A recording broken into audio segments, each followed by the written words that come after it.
Welcome back. In today's video, I'm going to teach you a very useful expression that you will hear a lot in conversation. It's do you mind and would you mind. In this short video, I'm going to teach you a few important things about this common expression. What does it mean? How to use it? What is the grammar? How people answer it? And toward the end of the video, I'll give you several useful examples.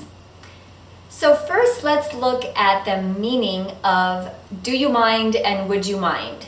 The first thing that you want to notice is that we're using the verb mind. And mind means that you don't like something, or that you resist something, or that something is a problem for you.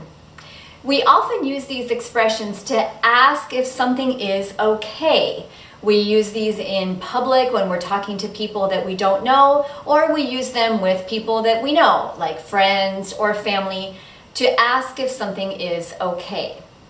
The difference between do you mind and would you mind is that when we use the verb would, it's more polite. Just like in other situations, we often will use the verb would or could to be more polite. So when you need to be extra polite, usually you will choose would. Next, let me show you two important ways that we can use this expression, and it changes the meaning. So you have to be careful to notice both of them. The first one is that we can use do you mind or would you mind to ask if it is okay for you to do something. For example, do you mind if I have a seat? What does have a seat mean? Have a seat means to sit down. So, do you mind if I sit here? Do you mind if I have a seat? The second way is to ask someone to do something for you. So again, this is different because in the first one, you're asking if it's okay if you do something. In the next one, you're asking someone else to do something for you. For example, do you mind checking this for me? Notice the grammar difference. In the first one, you're going to use do you mind or would you mind plus if, and then I and the verb. Do you mind if I have a seat? Or do you mind if I sit here? In the second one, you're going to use do you mind or would you mind plus a gerund. And as you know, a gerund is the verb plus ing. Do you mind checking this for me? The other thing that you want to notice is that when these are yes/no questions, you're going to use a rising intonation or with the voice going up at the end. Do you mind if I have a seat? Would you mind checking this for me? The voice goes up at the end because these are yes/no questions. The next important thing that you need to know about these expressions is how do people answer them? And this is tricky because, as I mentioned before, the verb mind means that you don't like something or that it's a problem for you.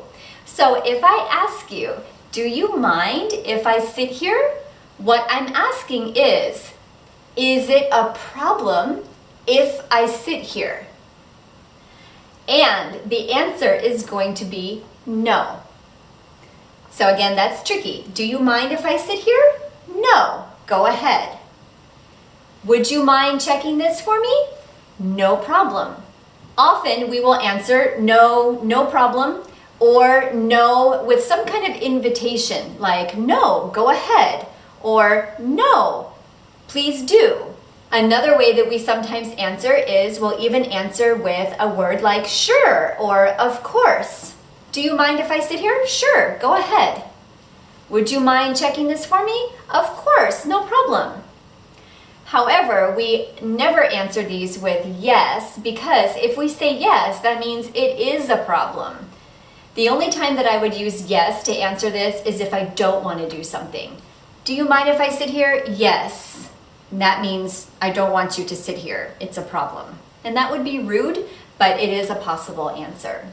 Let's go ahead and practice with some examples, and we're going to start with the first form. Again, that means that I'm asking if it's okay if I do something.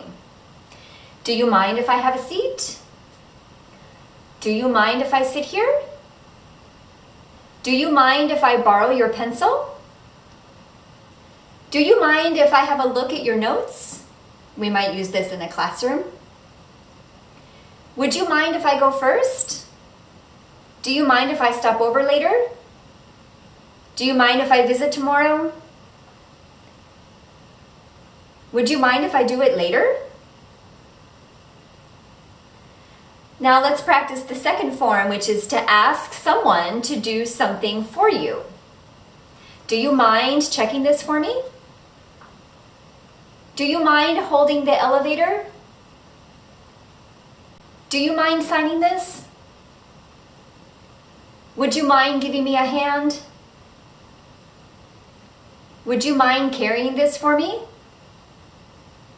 If I'm at the supermarket and an older person cannot reach something and asks me for help, she or he might say, "Would you mind grabbing that for me?